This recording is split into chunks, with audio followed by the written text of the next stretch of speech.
I do not mean to be crass with my title that we should promote more gun control for Muslims. But for a few decades now, I've noticed many anti-American sentiments around the topic of innocent Americans protecting themselves. None of these sentiments are logical, none of them are ethical, and certainly none of them have prevented weapons from taking the life of the innocent they are claiming to protect. Take gun-free zones as one example of this nonsensical anti-self-defense mentality. We were supposed to believe that these zones would protect people from gun violence, but in reality, just the opposite is true. Gun-free zones are actually free killing zones. And to quote our friend Pastor Chuck Baldwin, guns don't kill people, gun control laws kill people. I know this to be a fact. The plurality of American people are disgusted with attempts of government to dominate their right to self-defense. They're not only voting at the ballot box, but convincingly, their wallets are talking. Gun manufacturers and retail stores cannot keep up with the demand for guns and ammo. Even the once extremely common .22 rimfire ammunition is as scarce as $1 in the Social Security Trust Fund.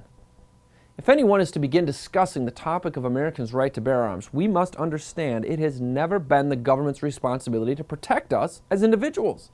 What did you say, Jake? That's right. Courts have even ruled to support the fact that police are not responsible to protect individuals. If you call 911 and no police officer shows up, and you or someone you know is vandalized, brutalized, or killed, you have no legal right to sue the police department for negligence.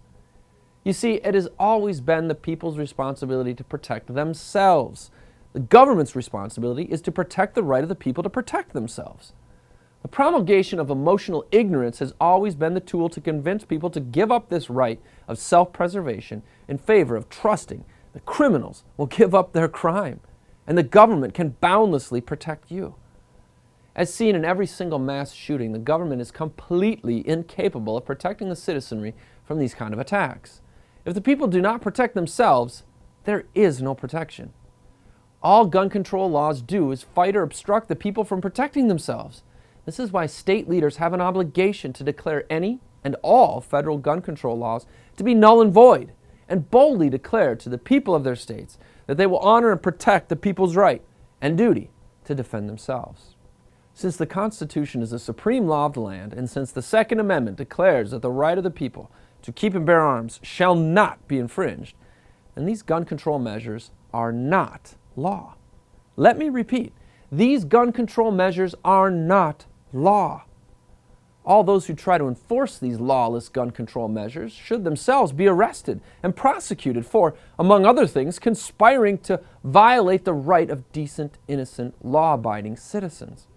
This includes attempts of the White House to circumvent Congress and enact gun control measures via executive order. Considering this was to happen, it is the duty of the United States House of Representatives to immediately issue articles of impeachment against the president. Now, getting back to my title, rather than controlling the guns of Muslims in America, we need to regulate the government from its insubordination to its God-given duty of securing the rights of the people, which has proven to be far more lethal to American life, liberty, and the pursuit of happiness. This is Jake MacAulay with the Institute on the Constitution, bringing you the American View.